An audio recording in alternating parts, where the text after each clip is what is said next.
Mindig cipőfőzöm. Mindig cipőfőzöm. A cipőfőző főzelek. És azt hiszem, igen, is tanult magyar nyelvet. És az inspiráció nekem. Kell menni güdülő városba. Főváros, belváros.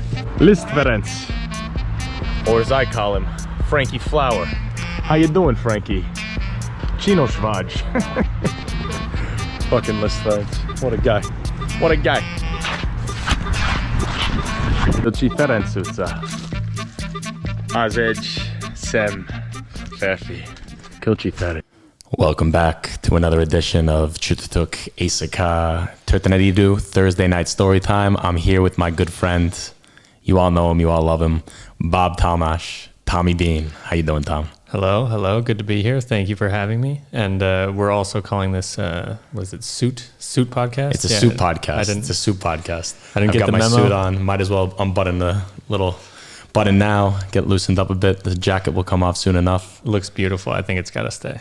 Maybe the shirt as well. What do you got here? Tom has brought some delicious looking natural wine from Homoki Dorka.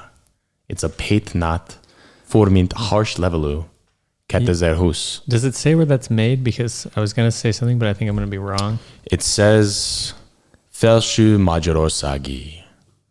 So that's like Upper Hungary. Right. I think it's in... Slovakia? No, I think it's maybe near Slovakia. So this is a throwback to the first episode that we recorded here in the studio. And I think it was this bottle. Will you do the honors and open it up? I remember to. in the first episode we ever had, Tom popped open a bottle of natural wine and it exploded all over the place. So, whoa. Moment of truth. I've given him like a tuna can opener. Yeah, what is this? What is this? I don't even know if... That's literally for tuna fish. Hey, let me get it. Let me get it. I got it. Oh!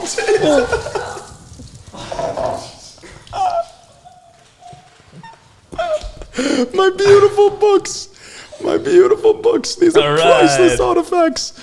All right, as intended. As promised. As prophesied.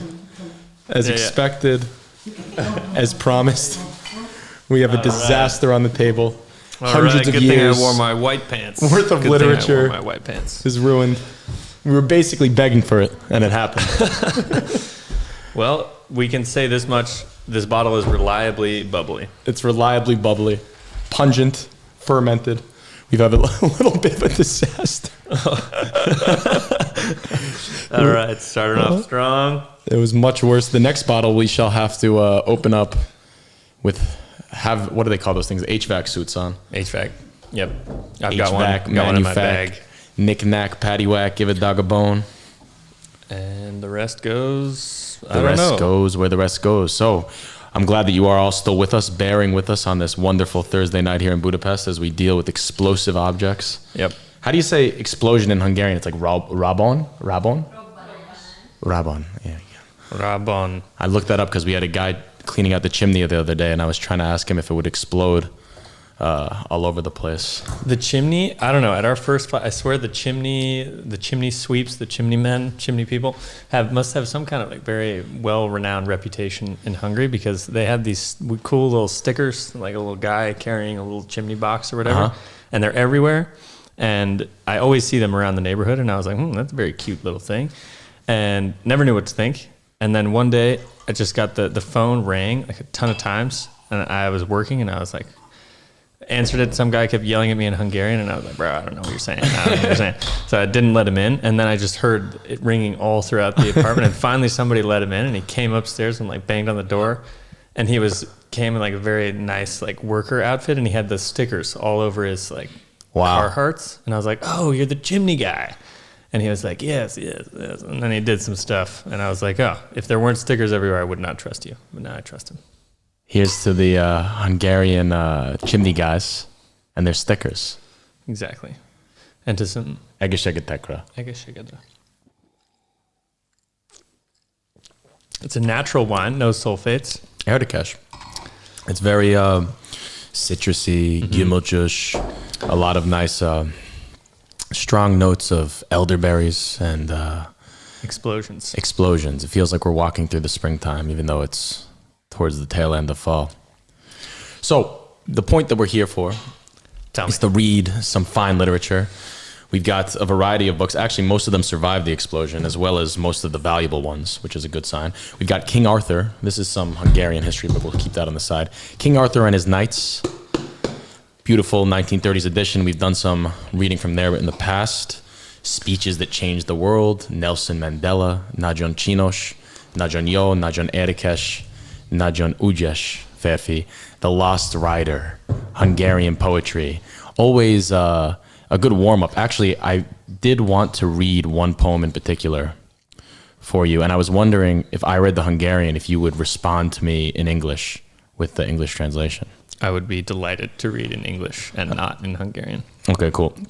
So it's Adi Endre, The Lost Rider, Az Eltévedt Lovas. And actually the title of this book is The Lost Rider, a bilingual anthology of Hungarian poems. If you're watching out there in the wide world, comment section, tell us what you'd like to hear, what you'd like to read, what you'd like to see. Talk with Willie now, www.budapest.fm/Willie. And here we have The Lost Rider. I actually memorized the first verse last night. So, Vak ügetését hallani. Eltévedt hajdani lovasnak, volt erdők és ó nádasok, láncolt lelkei riadoznak. Hol fotokban imít álmot, ő sűrűből bozott, rekedt meg.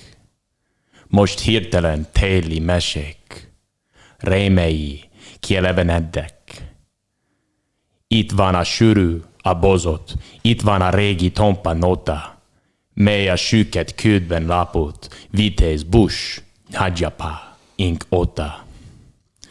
Kísértetes nálunk az ősz, s fogjatkozott számú az ember, s a dom kerítéses síkon, küld gúbában jár a november. Erdővel, nádal, pőre, sík, bennütetti hirtelen újra, novemberes küldös magát, múlt századok küldebe bújva. Csupa verzés, csupa titok, csupa nyomások, csupa ősök, csupa erdők és nádasok, csupa hajdani eszellősök. Hajdani eltévedt udás, vág néki új hínárú útnak, de nincsen fény, nincs lámpaláng, és híruk sincsen a faluknak. Alusznak némán, a faluk mutat álmodván, dideregve, s a ködbozottból kirohan ordas büllén, s nagymergő medve. Vak ügetését hallani, hajdani eltévedt lovasnak, vak erdők, volt erdők és a nadosok, láncolt lelkei riadoznak. 1914, the eve of World War I, 1914. Ariandre. Just read the first couple verses there. Or if you want to go through the whole thing, feel free. But let's see. The Lost Rider by Endre Ágy. Lost and ancient the horseman rides, blind the trot of the horse's feet. Of the forest that was, of the reeds that waved, the fettered spirits start at their beat. Where the trees of the silent past brooded still in the checkered shade, on a sudden the shapes of a winter's tale leap to life in the listening glade. See? Well, that's amazing that you just said the winter's tale there, because I was thinking earlier about this idea of winter tales. And this poem is actually very fitting. Let me see this for a second. It says here, Erdővel nádal pőre sík, bennütetti hirtelen újra, novemberes ködös magát, múlt századok küldebe bújva. Suddenly, strangely, the plain anew, clothed with rushes and woodlands green, its limbs of November, its limbs of fog, and hides in the mist of the years that have been. So it's very fitting for November, actually, because it's talking about, I hear the limbs of November, and there's like a thought about trees, because you know the trees in November, all the leaves shake off. Have you noticed that? Like, I'm sure now in Maria Romete, you've seen a lot of transition with the leaves. Yeah, it's kind of, I think makes sense, the limbs of November, because as the leaves get shed is the first time you're greeted with the branches for a long time. So you're like, whoa, my God, I forgot that's how the structure of trees work. And then in the middle of the winter, or like, you know, in January, February, it's not new anymore. So it's just like, yeah, that's a tree. It's got branches. But in November, it's like a surprise. It's like, hey. Do you like November as a month? I know you're an October baby. Yeah, I think fall to me is a difficult season to not like.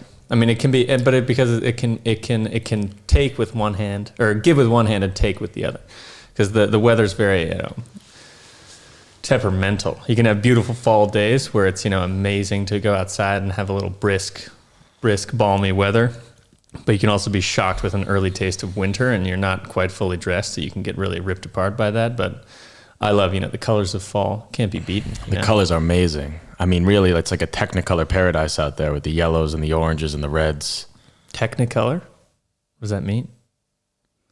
I think Technicolor was actually like what they started to do in like the 60s and 70s with color television. It was like called Technicolor. It was like actually a brand. Oh, okay. But I think it became to mean just like a very vibrant color scheme. Mm-hmm. But I don't know. I use a lot of things very incorrectly, so I could be off there. It's also, I mean, like maybe this is a trite thing to say, but if you really do like look at the leaves and everything, it's really cool that I mean, with all things in nature, it's not like black, it's not binary, it's not black and white. Like each of the leaves have a different amount of like pigmentation and like different amount of yellow, orange, reddish, and it's just a very fluid image. I've been noticing that also, like, you think like, okay, October is the most beautiful because all the leaves are beautiful on the trees and you see this vibrant colorscape and it's so gorgeous.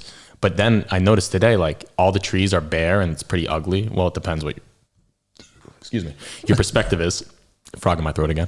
But the ground becomes like crazy. The ground becomes crazy. I think you're saying because the ground becomes all colorful like the trees. Yeah. I was realizing when I was walking yesterday or the other day is that because we have like a little forest trail near our house and there's just a bunch of leaves on the ground, and now they're just it's not beautiful at all. It's just like mud. Like the leaves are just melding in with the mud, and I was like, oh my God, that's crazy. They're going back into the ground and they're going to become the leaves of next year because they're going to go nourish the ground, going to go in the roots, and that's like those nutrients are going to go back and just become leaves again. It's a crazy cycle to see the leaves being like decaying into Actually, here's a good question for you.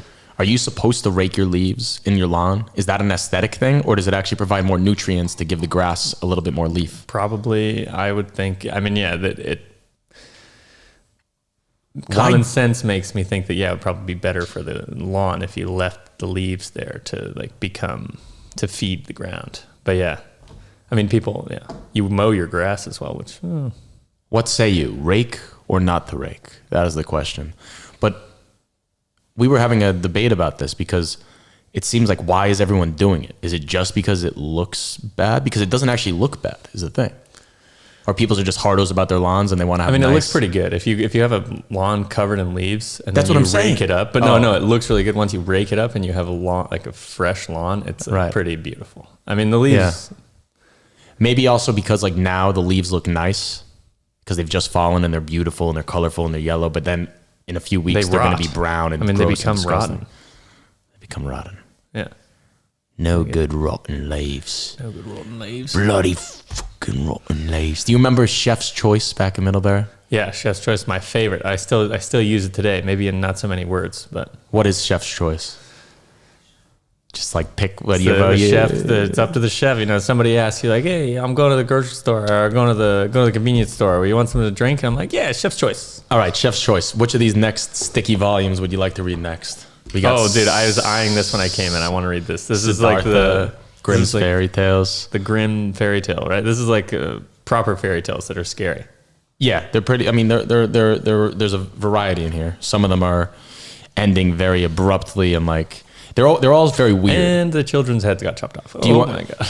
It's going to be a little bit hard to pass it back and forth, but do you want me to read one and then we can discuss it afterwards? I'm also interested in reading something from Siddhartha. Why don't you read the passage after I read a Grimm's fairy tales? So you can read a Siddhartha passage.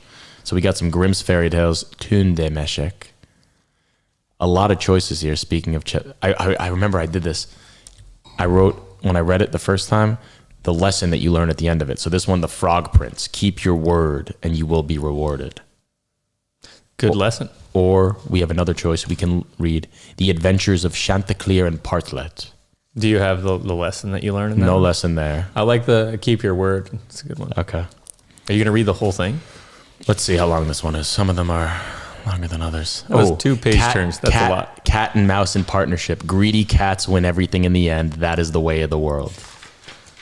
That one's only 1.5 pages. I'd be curious. So that was your take on it, that Yeah. cats win everything? Greedy cats win everything in the end. That is the way of the world. The cat and mouse in partnership. Sounds interesting. A certain cat had made the acquaintance of a mouse and had said so much to her about the great love and friendship she felt for her, that at length the mouse agreed that they should live and keep house together. "But we must make a provision for winter, or else we shall suffer from hunger," said the cat. "And you, little mouse, cannot venture everywhere, or you will be caught in a trap some day." The good advice was followed, and a pot of fat, a pot of gir, was bought. But they did not know where to put it. At length, after much consideration, the cat said, "I know no place where it will be better stored up than in the church, for no one dares take anything away from there. We will set it beneath the altar and not touch it until we are really in need of it." So the pot was placed in safety, but it was not long before the cat had a great yearning for it and said to the mouse, "I want to tell you something, little mouse. My cousin has brought a little son into the world and has asked me to be godmother. He is white with brown spots, and I am to hold him over the font at the christening. Let me go out today, and you look after the house by yourself." "Yes, yes," answered the mouse. "By all means go, and if you get anything good to eat, think of me. I should like a drop of sweet red christening wine myself." All this, however, was untrue. The cat had no cousin, and had not been asked to be godmother. She went straight to the church, stole the pot of fat, began to lick at it, and licked the top of the fat off. Then she took a walk upon the roofs of the town, looked out for opportunities, and then stretched herself in the sun and licked her lips whenever she thought of the pot of fat. And not until it was evening did she return home. "Well, here you are again," said the mouse. "No doubt you have had a merry day." "All went off well," answered the cat. "What name did they give the child?" "Top Off," said the cat quite coolly. "Top Off!" cried the mouse. "That is a very odd and uncommon name. Is it a usual one in your family?" "What does that matter?" said the cat. It is no worse than Crumb Stealer, as your godchildren are called." Before long, the cat was seized by another fit of yearning. She said to the mouse, "You must do me a favor, and once more manage the house for a day alone. I am again asked to be godmother, and as the child has a white ring about its neck, I cannot refuse." The good mouse consented, but the cat crept behind the town walls to the church and devoured half the pot of fat. "Nothing ever seems so good as what one keeps to oneself," said she, and was quite satisfied with her day's work.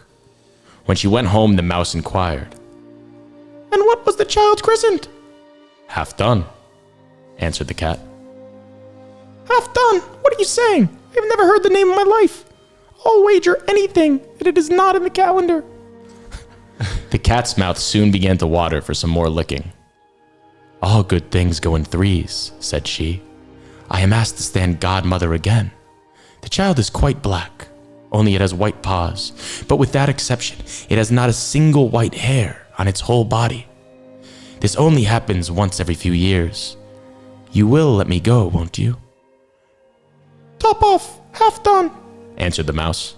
"They are such odd names that they make me very thoughtful." "You sit at home," said the cat, "in your dark gray fur coat and long tail, and are filled with fancies. That's because you do not go out in the daytime. During the cat's absence, the mouse cleaned the house and put it in order. But the greedy cat entirely emptied the pot of fat. When everything is eaten up, one has some peace, said she to herself.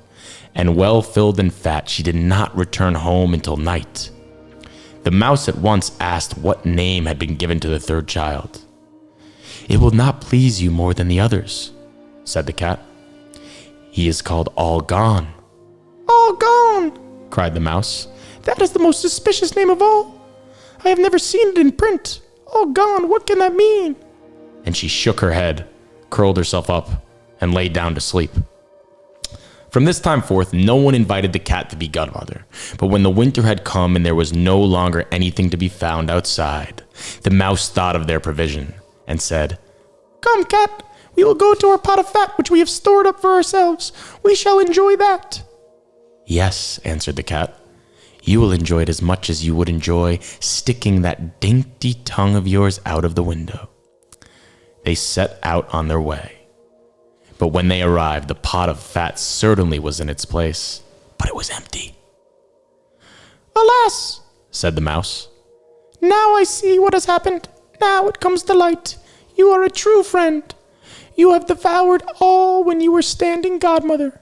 First top off, then half done, then... Will you hold your tongue? Cried the cat.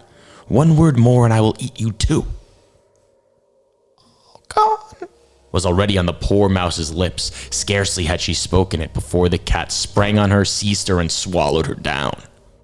Verily, that is the way of the world. Oh my God. Brutal. Amazing is exactly what I wanted out of that. Great. Grim. Grim. Very grim. Is that why we say grim? Maybe that's why we say something is grim. Because it's like pretty fucking grim. Really? I think they might just have really fortunate names. Maybe. Or maybe they just started writing really sad story tales when they got teased as young. Oh, we have Maria Gyuric, Szép estét nektek. Good evening to you all. Good evening to you, Maria. Good evening. I think this is the artist, no? This is the artist. Love your art. It's beautiful. We got a... Thank you. Sharga-ish Barna over Tom's shoulder. We got a cake. I love this my one. Shoulder. It's my favorite. You will walk out of here with that painting. Yeah, I might. if it suits you. And if there's not already a buyer, it's mine. I would like it. So what do you think of that whole story with the cat and the mouse? So basically, as I understand it, the cat has to go be godmother or something, and there's always a pot of fat, and she's supposed to bring it back for the mouse for their winter storage, but she ends up just eating it, and at the end, she eats the mouse too? Yeah, not sure what the meaning of that story is, but yeah, I mean, that's the nutshell. I love the voice of the mouse, by the way. You've definitely made it a very submissive character. Yeah, the cat's a sleazebag. Nice that the cat, for some reason I liked that were they friends or were they having some kind of like marital relationship? Because if that was the case, I liked that the woman was like absolutely in power.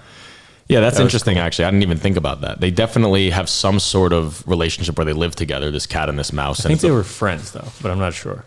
It was unclear. Well, it says it's a partnership. Right. And that's actually a word that I was discussing with, I think it was my mom the other day, about the idea of saying that someone is your partner. In America, that usually connotates, at least in the past, I think times are sort of changing with this a little bit, but it usually traditionally connotated a homosexual relationship.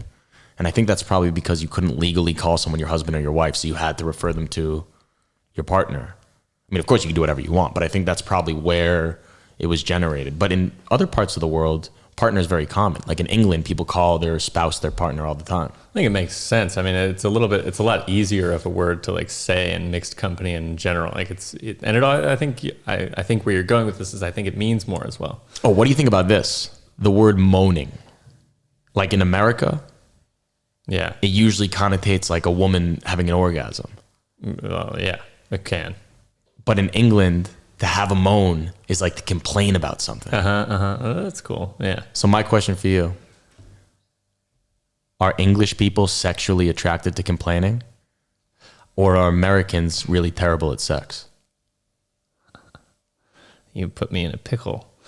I think Americans probably just are like too sexually overstimulated and just like relating everything to sexual things for no reason. I was listening to a really funny clip from Stephen Fry. Oh yeah, about British comedy and like what the British comedian is, and he was just saying that the American comedian, like I'm gonna butcher it, but in general the American comedian it's like the super cool person, super smooth, comes in and drops really nice punchlines, and like everybody's kind of looking at the American comedian and it's like, oh my god, they're so cool, and like how did they drop such a nice punchline? Oh, I'm laughing, and like they're so cool.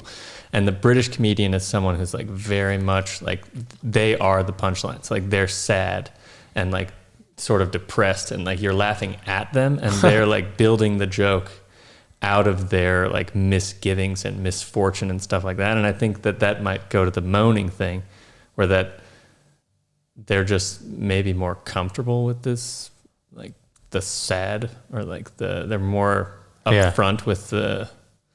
Yeah. No, it's true, because it could become like, to have a moaning, it's almost like a funny thing. It's like you're bitching and you're moaning, bitching and moaning, but like you're doing it in a way that like no one's really, they don't feel that bad for you. It's just like, oh, he's having a moan. Yeah.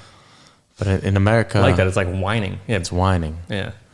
Oh, he's a moany, or like I've heard this before. Like, oh, he's a moany fucker. Like he just likes to like sit at the pub and moan. And yeah. You ever want to be?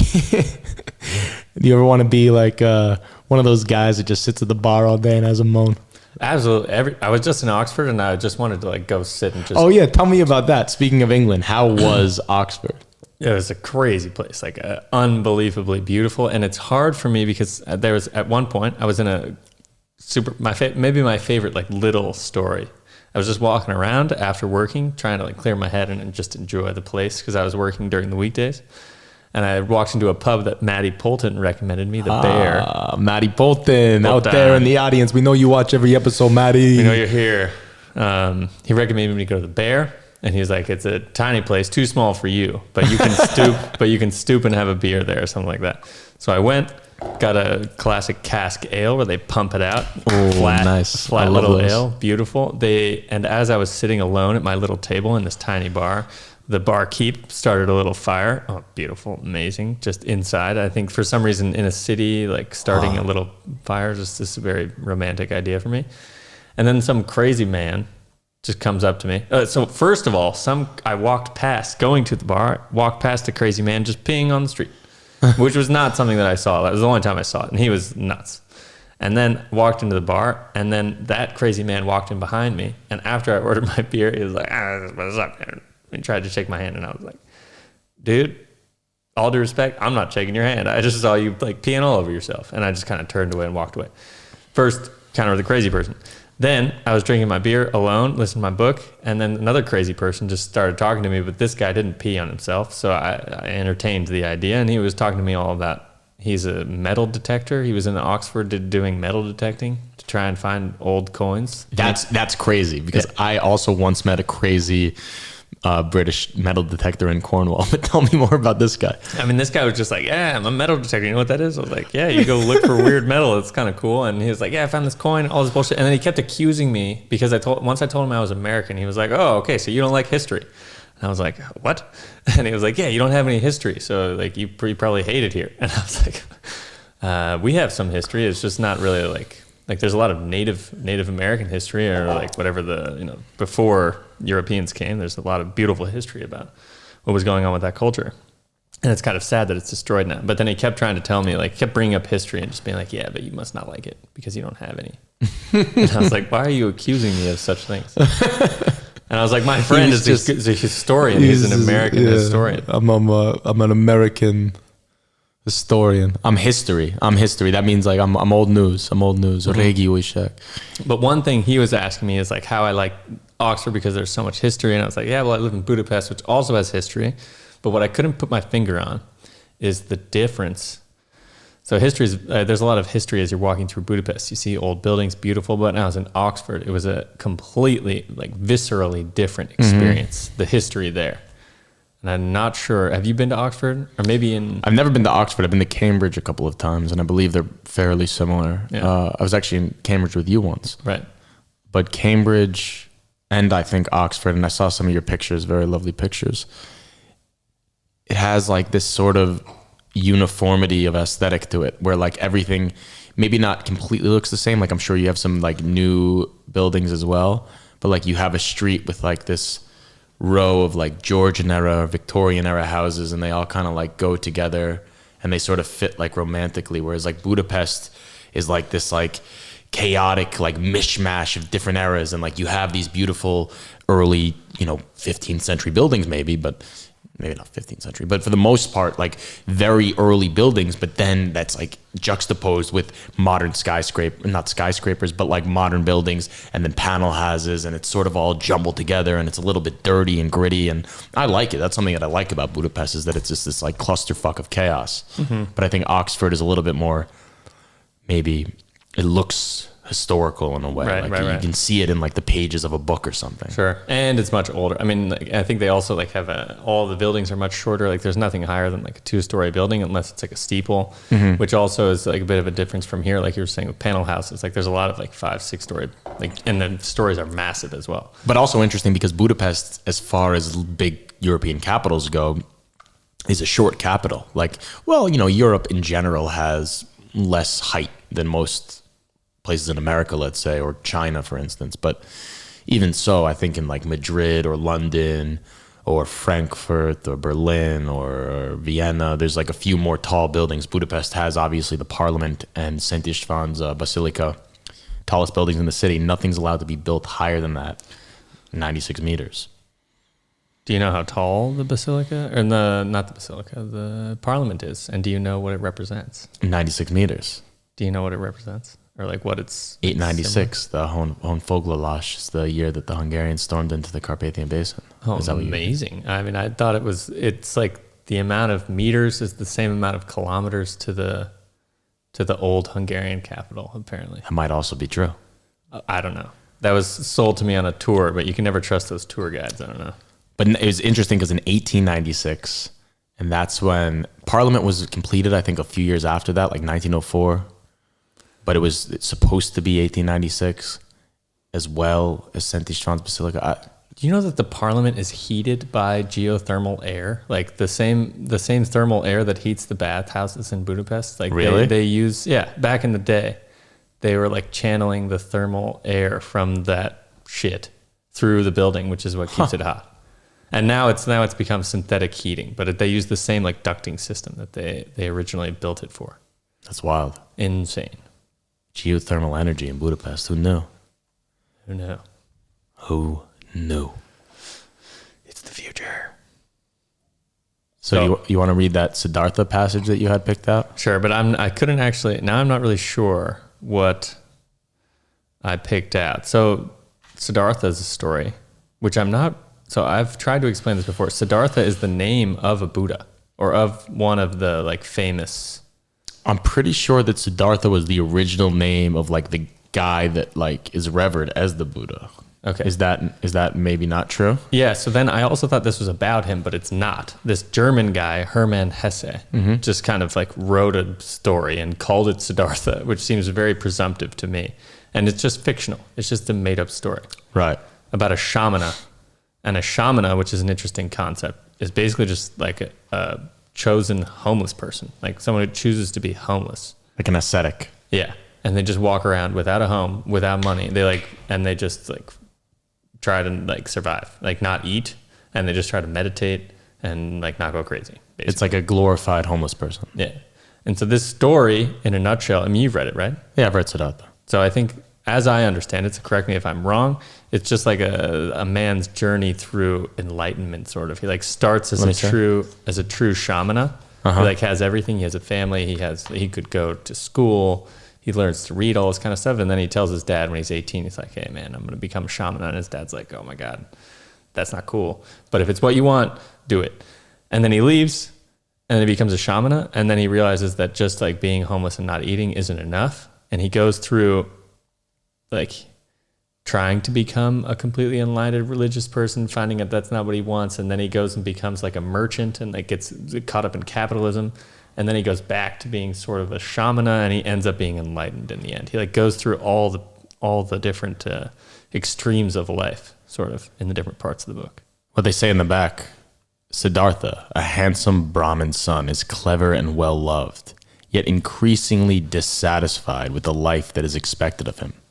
Setting out on a spiritual journey to discover a higher state of being, his quest leads him through the temptations of luxury and wealth, the pleasures of sensual love, and the sinister threat of death-dealing snakes, until eventually he comes to a river. There, a ferryman guides him towards his destiny and to the ultimate meaning of existence. Cool. So there's two passages that I saved. I was looking for one, which is where Siddhartha says, and this is one of my favorite, like little tiny pieces of the book, which I'm just going to read. It's 8 words, and then I'll go back to when he first meets the ferryman, because he meets the ferryman at the beginning of the book. Let's hear these 8 words. Okay. So. Well, he's being asked, like, what can you do? Like, because he's trying to become a merchant, and he just says, I can think, I can wait, I can fast. I can think, I can wait, I can fast. And with those 3 things, he becomes basically like the king of his little empire, with just being able to think, wait, and fast. Lehet gondoni, lehet várni, lehet nem tudom. How do you say fast? Nemeni. Nem. How do you say fast in Hungarian? Who knows? Lányok nem. So what do you think of that? Think that fascinated me. Being able to think, wait, and fast. Think, wait, and fast. Think, wait, and fast. I can think, I can wait, I can fast. I can think, I can wait, I can fast. I think it's fascinating because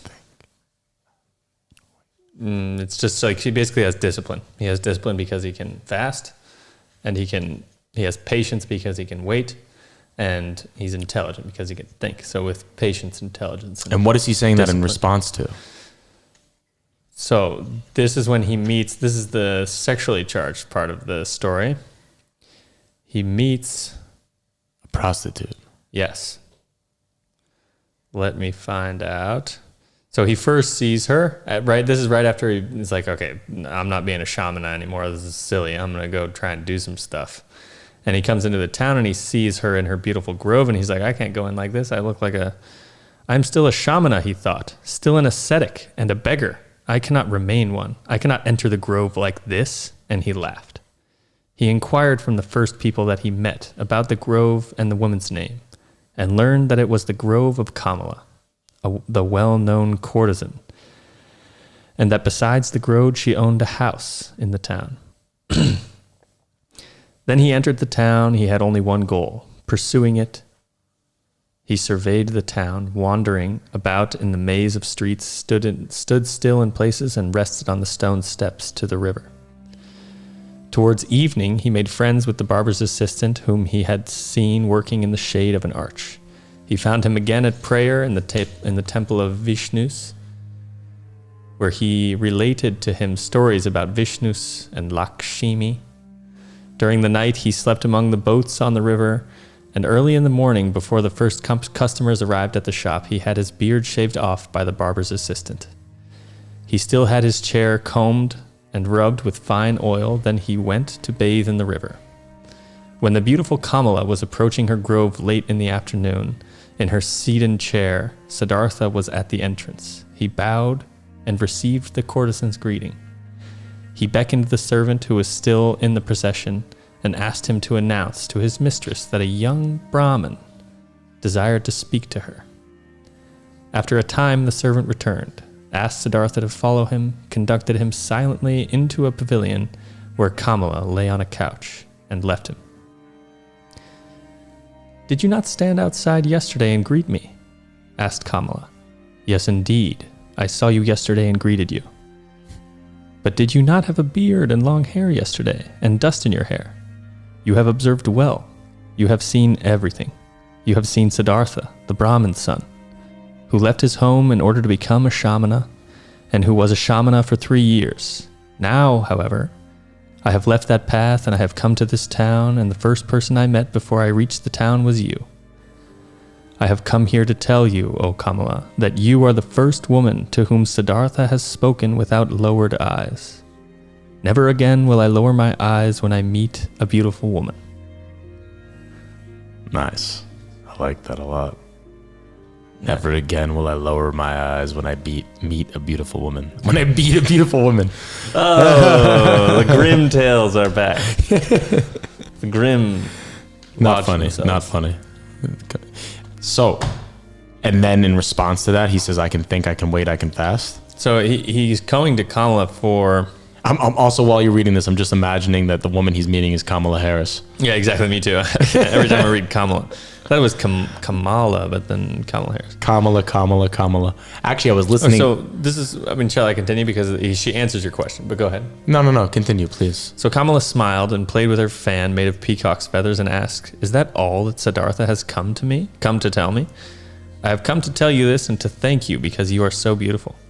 And if it does not displease you, Kamala, I would like to ask you to be my friend and teacher, for I do not know anything of the art of which you are a mistress. Oh, wow. Thereupon Kamala laughed aloud. So he basically asked her to teach him the art of love, because he basically like put that by the wayside. He agreed to never do it as a shaman. And also, so he showed up to her like whatever courtesan's den, her place of doing her profession, the world's oldest profession, prostitution. And he shows up there and he's like a Brahmin son, but he's on this path towards being some sort of weird homeless monk that's ascetic and is leading this life of fasting, and he has a tangled beard and long hair, and she sees him and he doesn't look at her and all this stuff. And then the next day he comes back with a fresh haircut and is like, please teach me how to have sex. I want to be your friend. Mm-hmm. Yeah, and then there's I'm almost fearful to read this part, which I probably won't. Do you want me to read it? Sure. So yeah, he says that, like, yeah, that's what he's here for, and she's like, yeah, but you're not prepared, but you should start from here. I want to know what you're fearful about. I understand very well. So this is after she tells him, like, hey, you don't look good enough. You can't. You have dirty clothes. So, do you know now, Samana from the Woods? Do you understand? He must have. Kamala laughed and said, he's not yet good enough. He must have fine clothes and shoes. I understand very well, cried Siddhartha. How could I fail to understand when it comes from such a mouth? Your mouth is like a freshly cut fig, Kamala. My lips are also red and fresh, and will fit yours well, you will see. But tell me, fair Kamala, are you not at all afraid of the Samana from the forest, who has come to learn about love?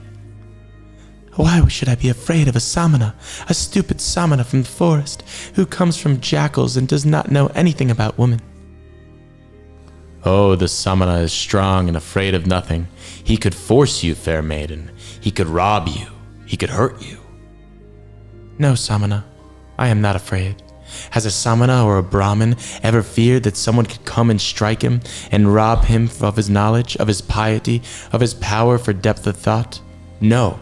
Because they belong to himself, and he can only give of them what he wishes. And if he wishes, that is exactly how it is with Kamala and with the pleasures of love. Fair and red are Kamala's lips, but try to kiss them against Kamala's will, and not one drop of sweetness will you obtain from them, although they know well how to give sweetness. You are an apt pupil, Siddhartha. So learn also this. One can beg, buy, be presented with, and find love in the streets, but it can never be stolen. You have misunderstood. Yes, it would be a pity if a fine young man like you misunderstood. Siddhartha bowed and smiled. You are right, Kamala. It would be a pity. It would be a very great pity. No drops of sweetness must be lost from your lips, nor from mine. So Siddhartha will come again when he has what he is lacking in: clothes, shoes, money. But tell me, fair Kamala, can you not give me a little advice? Advice? Why not? Who would not willingly give advice to a poor, ignorant samana who comes from the jackals in the forest? Dear Kamala, where can I go in order to obtain these three things as quickly as possible? My friend, many people want to know that. You must do what you have learned and obtain money, clothes and shoes for it. A poor man cannot obtain money otherwise. I can think. I can wait. I can fast. So that's what we were waiting for. Yeah, nice. For him Thanks to for be- taking us through. Thinking, waiting, and fasting. Fun book. Really fun book. Thought-provoking. This is Hermann Hesse, I assume. I This, guess. like, sort of like, how do you feel just from this picture, this portrait? What do you think? When I read more about the author after reading this guy, I was disappointed Why? because I thought it was a much more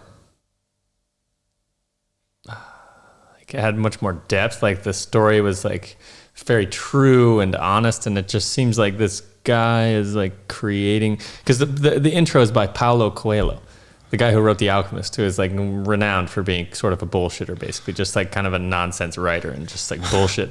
And so I kind of put them in the same camp. So I mean, I enjoy what they're saying, and I think that they are thought-provoking, but yeah, there's some sediment in that. So it has a little bit, not as much depth, or I don't know, weight. It's not as dense as I. Well, let's see. This is what, Marco, he's been on the pod before, and he gave this book to Alexa and said, with a quote, "And everything together, all voices, all goals, all learning, all suffering, all pleasure, all that was good and evil, all of this together was the flow."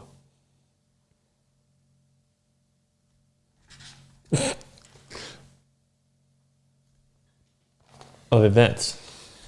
Was the flow of events, was the music of life. And that's a quote I think he took from the book. And here's a quote from Marco. My favorite book to my favorite Hungarian girl. Happy birthday. A bit in delay.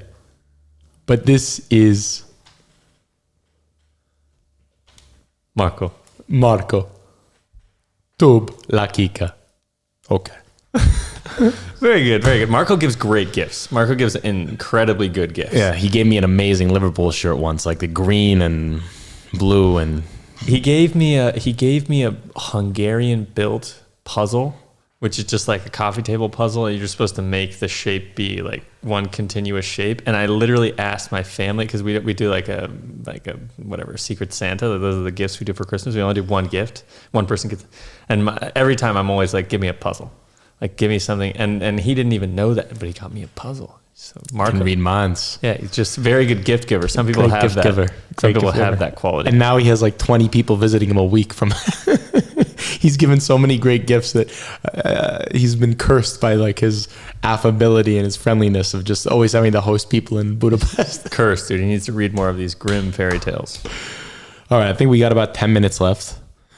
What say you? Should we pop this open? Should we do it here in risk of No, I think another we explosion? We already got the shock once. Lexi, could you come over and here? Come into the camera also. It's maybe in a safer place. Okay, thank you. Okay.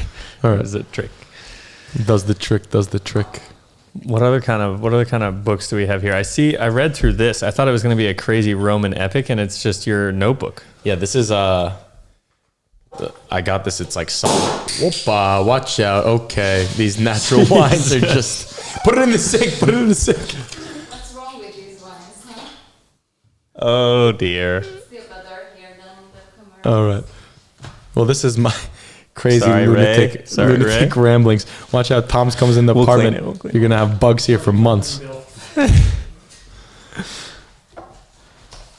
This is do you want this is crazy actually. So this is like what I'm doing now in my English lessons, and I just write down the words for the students of our conversation. So here are like the words from one of my students. Cheers. Thank you, Alexa. Thank you, Sorry for the Shikisha. explosion. It makes great radio, these explosions. Yeah. So how much of this are you learning from our mutual Hungarian teacher? How much of your process are you stealing from Orsi, if she's listening? Well, I would say quite a bit actually, but it's also in the way that like our lessons, Egeshegedra, a new cloudy fermented natural wine that also is very explosive and volatile and can kill someone from 3 miles away. with a Not straight unlike shot. these two fellows in front of the microphone, if you know what I'm saying. Yeah. I don't know what you're saying. But this is what my student said. Terrace, delegate, self-imposed, shoot, after-school program, lead singer, teleprompter, voice actor, quickly, environmentally conscious influencer, rebellious researcher, not obvious, archaeologist, environmentalist, effortless, international correspondent, in the spotlight, stepped out of his comfort zone. Diverse, cut the video, put it in his own voice, precision, soldering iron, clothespin. Effortlessly, tacky, classy, self-awareness, cheap humor. There's a very fine line. Vitriolic and acerbic. Pick one word. Precision. I pick soldering iron. Solder. I knew you were gonna like that one. Where does that fit in that conversation? Do you know what a soldering iron is? Yes. Of course you do. You invented soldering Yeah, irons. but why are you? That's just very out of place. What was? Do you remember the context? Yeah, completely.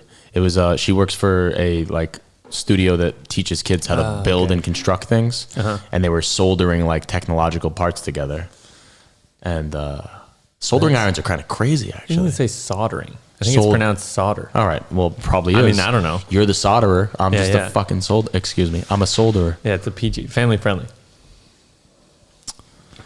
Kid show. It's a kid show. Kids show. Kid show. Oh, this is actually, I wanted to read this for you today. When you upload your videos to YouTube, do you say they're written for children? Probably not. You're cursing. Yeah, I say Probably I murky say they're waters not. to get into. Okay. What do you think about this? Here's a little passage. When we least expect it, often comes the opportunity to do something truly fantastic.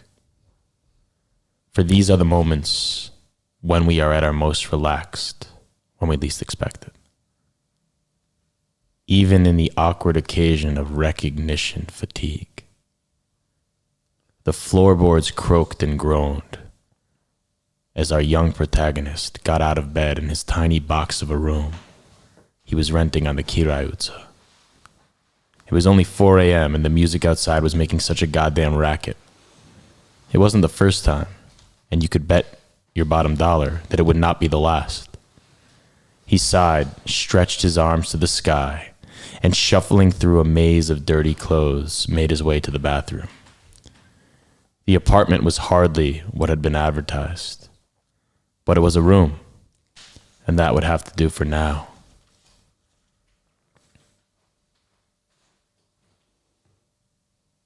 Our protagonist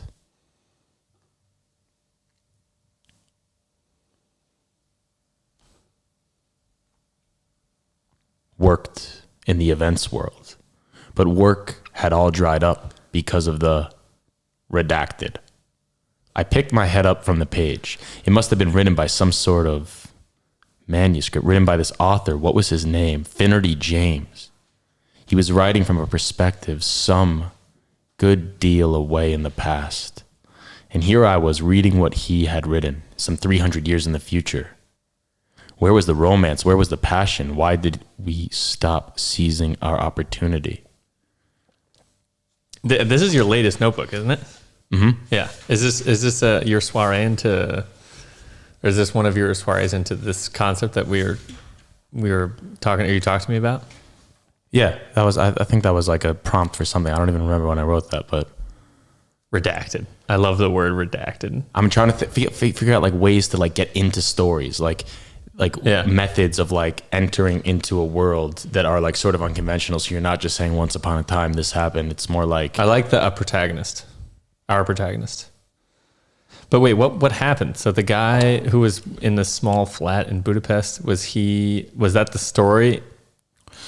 Basically, I think it was this guy discovering a manuscript of a guy who lived in Budapest, and he's 300 years in the future, and he finds this manuscript of someone that was writing, and he's writing about his time in the Kiraiutsa. Mm-hmm.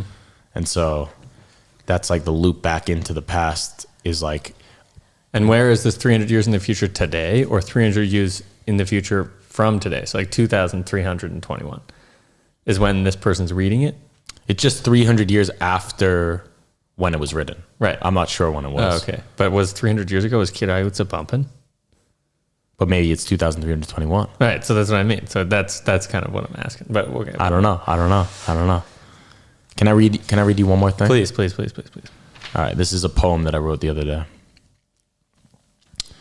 They watch over you, middle of the night, midst of the day, during morning after you wake up, brushing teeth, spitting blood, in the shower, on the toilet, eating breakfast, trudging through the snow. On the way to the train, head pounds in pain. They watch over you. They. Who? Who are they? They are those who watch over you. At lunch, at work, at anywhere or any time, in every living moment, eyes shut or closed, or in between, during dreams, they watch over you. Watching and watching over are two very different things. Perhaps I should be a bit more forgiving, for I can certainly admit it is not always so obvious at first glance. Allow me but a moment to explain. To watch is to gaze, stupidly, as if into the void. To watch is to avoid. To watch is to waste time, voyeuristically, without purpose, perhaps a bit cynically, yes, but cynicism is always true. Otherwise, it would just be bullshit. But I'm not a cynic. And I didn't say watching anyway. I said watching over. They watch over. They protect, they lead, they guide, they heal, they teach, they survive, they instruct. They are always there for you. If not here on earth, then up in the sky. For they must be above if they watch over. And they do. I know it. How? Because I'm one of them. I watch over you. Yes, you. And I apologize for my rude behavior ahead of time. I watch over because I care. I can only hope that once in a while you'll look up and say hello. Sincerely, nobody in particular. Oh, dude, that was really good. That was really cool. I like that a lot. What does it mean? But you wrote that, right? Yeah. That was really cool. Really fun. Nice. Congrats. That was cool. Is it a poem or is it just like it's kind of like a poem? It's kind of like I don't know. Short story. It's really cool. I mean, I don't know. I was thinking sort of something else at the beginning. I mean, I have my own, I like what the concept is. It's like there's some kind of higher power. There's something that's always there in life that is, when you're brushing your teeth, when you're hungover, when you're on the train, like there's always some like essence that is like critiquing you, and it's in your own head most of the time. But everything's in your own head. Like even as you judge me, I'm like processing your judgment based on your like facial expressions, or like I'm reading comments of other people, hearing what they have to say. Like I'm processing it myself. So it's always me. I've constructed that little entity that is watching over me. Uh-huh. And like where that comes from, like what feeds that entity in my mind is from everything, from other people, but it's also just from like nature, from like when I spit blood, like that's me that's some entity telling me, hey, you probably brushed your teeth too bad. Like it's watching over me. Like just the rules of nature are watching over me all the time. And when it's a person, it's like even more powerful.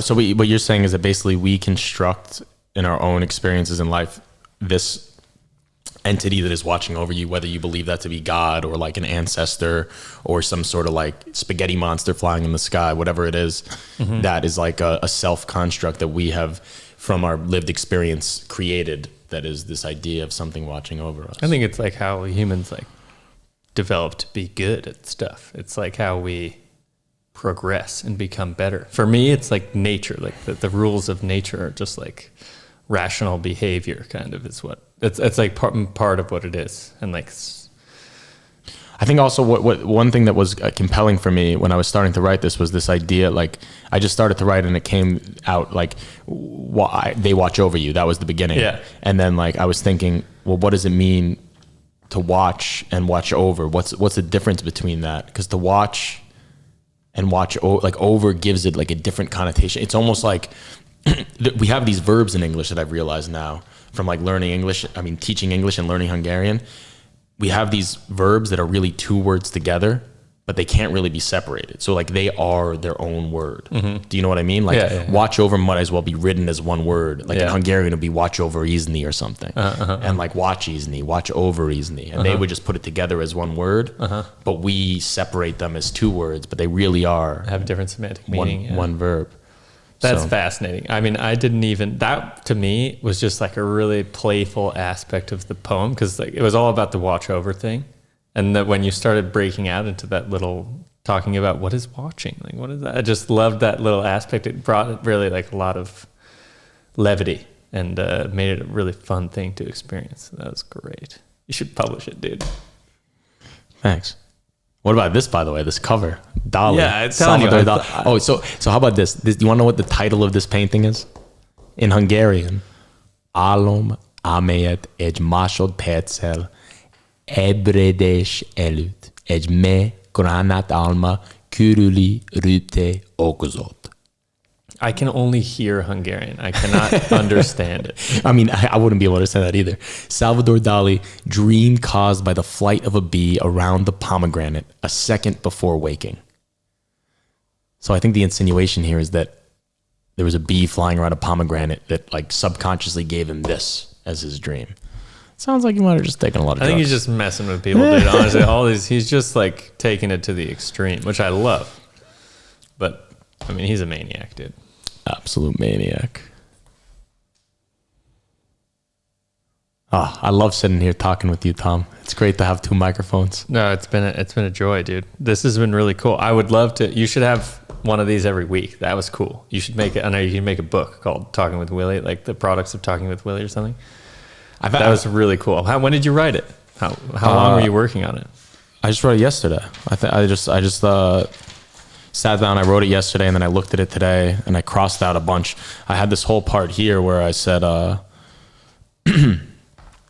crossed this all out. It was like they watch. Okay, like after the first opening bit, closed in between during dreams, they watch over you, and then I said, but you may want to know: do they do anything else, or do they only watch?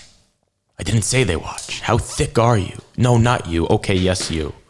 I really hope you have been paying attention, because I'm getting a bit suspicious that, I don't know, some stupid shit. I was just like, I feel like it's too much internal monologue. Yeah, that was, but I liked the path of what it was. It was cool. And you should make it like an audio thing, because it was cool to listen to.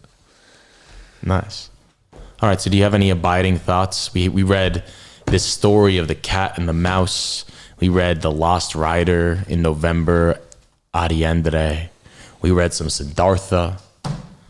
We read something from my crazy notebook. And what do you think? What do you have? Any last thoughts? I mean, I've always wanted to read some grim story tales. That was really fun. Story tales. Loved that. I loved that I got to read a little bit of Siddhartha. Do you like listening to these types of stories? Do you think that they're instructive? These fairy tales, these myths, these legends, thought-provoking. I think we've said that a couple times already today. I think that's a lot of what you can ask for whenever you're consuming anything. When you were saying what is watching, what did you say? It's gazing, and it's avoiding, staring into the void, avoiding. Yeah, so like that can happen a lot with. That can be nice to watch something for the intention to just like empty out. But I think all of the things we've read today have been thought-provoking. And is that important, to be provoked in your thoughts? There's a place for everything and everyone and every thought in the world. So like sometimes you want to be thought-provoked. Sometimes you want to be. Sometimes, you don't want to be. You don't want to be challenged in your brain. You just need some help to be stable. So in that time in your life, you probably just want to watch and gaze into the void, and you just build some stability in your brain. But there are also times when it's really important. Challenge yourself. Nice. I like that. All right. Well, as we head into the winter period here, I challenge everyone to challenge themselves, because I think that that's the most important thing that we can do as human beings. You once told me, Tom, about the flow state with Csikszentmihalyi, whatever the hell his name is. Mihai Csikszentmihalyi. And I think that is one of the main things, is when you start to feel comfortable you should bounce out of that comfort zone and look for a challenge anew. And that eventually you reach the flow state, and that means that it's time to challenge yourself again? Or am I misquoting that? Deepen your challenge. If you're comfortable in the task that you're doing, find a way to make it harder. So challenge yourself, take opportunities, take some risks, do something spirited. Explode some wine bottles. Preferably not in a nice podcast studio, but hey, sometimes you can't avoid it. Sometimes you can't avoid it. Sometimes it's actually encouraged by the producer. Yeah, that was encouraged. We will have to add that disclaimer. There's your liability, The Tom. first one. The second one, maybe not. There's your liability. The guilty conscience is absolved. Yoe Sakat, Yoe State, au revoir, Shabbat Shalom, Egeshegadra, and we'll see you soon. Hasta luego. Much love.